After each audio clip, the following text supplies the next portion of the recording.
So, hey guys, in this video I'm just going to be doing sort of a Jay Mcneill style ramble about why saying that you can't do something is really dumb. I've had these sort of thoughts for a long time now, but I'm just starting to really articulate it now, and so I'm making this video sort of to teach my ideas to you. I think it can be kind of helpful. So, this was inspired by some of the comments I saw on my This is inspired by some of the comments on my OH turning tutorial, and also by something that I saw on Jay's latest ramble, sorry. But I've been seeing this kind of thing for as long as I've been cubing. So on my OH tutorial, I saw a lot of people saying things like, I can't do R prime with my pinky, so I use my index finger, or I can't do one-handed because I have small hands, or OH feels difficult, so I do it differently. Basically, people think that it's okay to just be like, I can't do X, so I'll do Y instead.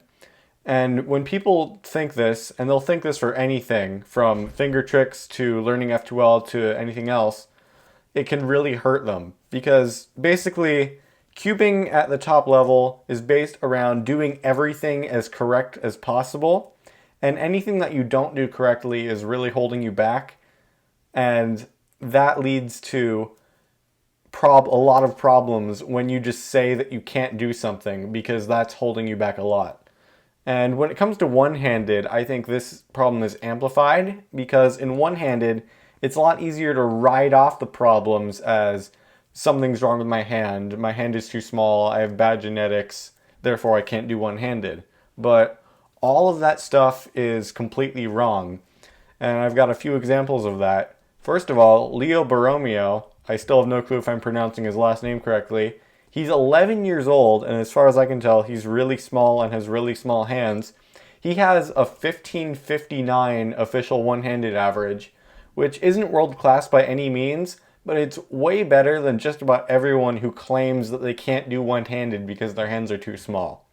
And if you want another example, probably a more extreme example to be honest, there's a cuber named Sam Nave, who has a 13 flat 3x3 average and a 32 flat one-handed average, and he only has 3 fingers on each hand. So if he can do it, so can you, no matter how small your hands are.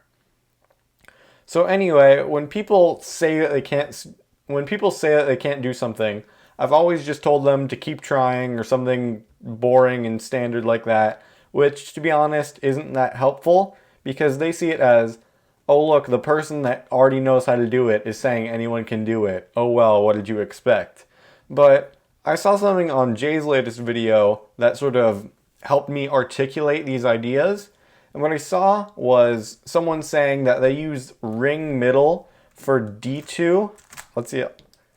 I can't even do that. It just feels so foreign to me to do ring middle. I always do pinky ring. But they were saying that they use ring middle for D2 double flicks because they can't do it with their pinky. And then after like a long string of replies back and forth, Jay said, and I quote, "You are capable, you just have self-limiting beliefs and haven't put in the time." And that really made things click for me. I was like, oh my god, this is what I've been thinking for years. So that's what I've been trying to say this whole time, all in a really concise form. And those self-limiting beliefs are really going to get you, to be honest. As soon as you write off something you can't do as a problem with your hand size or hand shape or genetics or whatever, you're just giving yourself an excuse to never try it again. So let's fix all of that. Here we go. I'm going to teach you how to accomplish anything you think you can't. What you need to do is try to do it over and over again. Don't let yourself do any workarounds.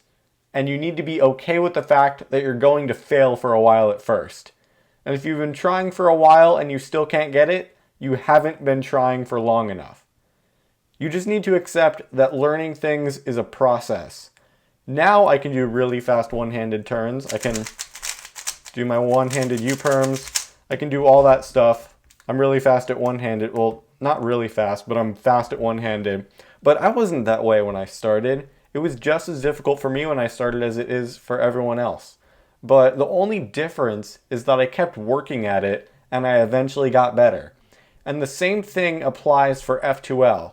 I wasn't this efficient or this fast right away. It's taken me 4 years of practice to get to this point. I remember very early on in cubing when I couldn't do this F prime with my thumb.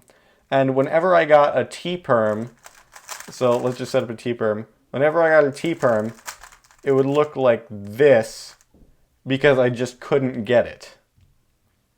But basically all I did was whenever I got a T perm or whatever, I just kept trying to do that F prime until I eventually got it. I didn't give in and do that sort of F prime or whatever. I kept trying and eventually got really good at it, and now I can do it with a 100% success rate. And to be honest, I don't even use that F prime for the T perm anymore, but that's still useful for a lot of stuff, but the concept applies to just about anything. So the same concept applies for one-handed turning. The only way that you're going to get better at doing R prime is by accepting that you're going to fail at it for a while and keep trying. So giving up at doing R prime and letting yourself do this index finger R prime isn't going to help you get better at doing them correctly. As far as I can tell, there's barely any uses for an index finger R prime. I remember Antoine Canson talking about doing like U R prime like that, which has some uses if you use push style, but frankly I don't. And like the one other use I've seen was something I've seen Felix do with like this F2L case, where you have RU R prime, you regrip like this, and then you go do D like that, and then your index finger is already in the position to do this R prime, then you finish off with U prime R. But other than stuff like that, which is, just to be clear, the exception, not the rule, there's very little utility to doing an index finger R prime, especially compared to a pinky finger one. Another thing that I want to point out is that it's a lot better to learn the correct thing right away instead of doing it wrong for a while and then fixing it. I've noticed this countless times in cubing, and from my experience and in my opinion, people that learn F2L, for example, earlier are more likely to keep cubing and more likely to get fast. If you use beginners for too long, then that just decreases the chance severely that you're ever going to learn F2L, and that just makes you more likely to quit cubing. That's what happened to LT-Cuber, if you guys remember him. I'm not saying that there's no hope if you've been cubing for a while and you don't know F2L, because anyone can get good at anything. That's the whole point of this video. I'm just saying that the best time to learn anything is now. And also, there is a difference between not wanting to do something and thinking you can't do it.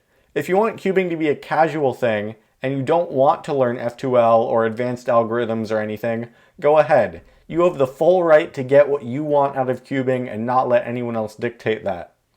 So just as an overall summary, saying that you can't do something is a dumb idea, and discipline matters a whole lot more than anything else when it comes to improving. And this applies to just about any skill, not just cubing. But no matter what, you will be bad at something when you start doing it. But the difference between people who give up and the people who get better the difference between people who give up and the people who get better is that the people who get better aren't afraid to make a few mistakes and then keep trying. So that's really the message I want you guys to get, is you're going to be an idiot at first when you're trying something. You just need to accept that and then keep working at it. We all go through it. That's the only way to get better. So thank you guys for watching, and I hope you have a great day.